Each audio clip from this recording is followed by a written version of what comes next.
24 గంటలు ప్రతి ఒక్కరికి సమానంగానే ఉంటాయి. కానీ 99% మంది వాటిని వృధా చేస్తారు. మొదటిగా నీ రోజు 24 గంటలను 3 భాగాలుగా విభజించు. మొదటి 8 గంటలు ఎవరికి కనిపించకుండా నిశ్శబ్దంగా కష్టపడు. నువ్వేం చేయటం లేదని వాళ్ళకు కనిపించాలి. ఒకరోజు నీ ఫలితం వాళ్ళని ఆశ్చర్యపరచాలి. తర్వాతి 8 గంటలు పూర్తిగా నిద్రపో.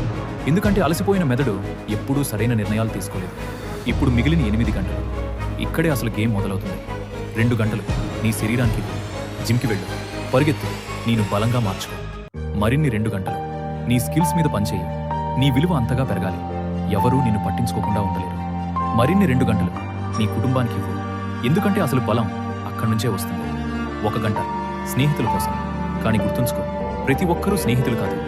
చివరి 1 గంట ఒంటరిగా కూర్చో, నిశ్శబ్దంగా ఆలోచించు, రేపటి ప్లాన్ తయారు చేసుకో.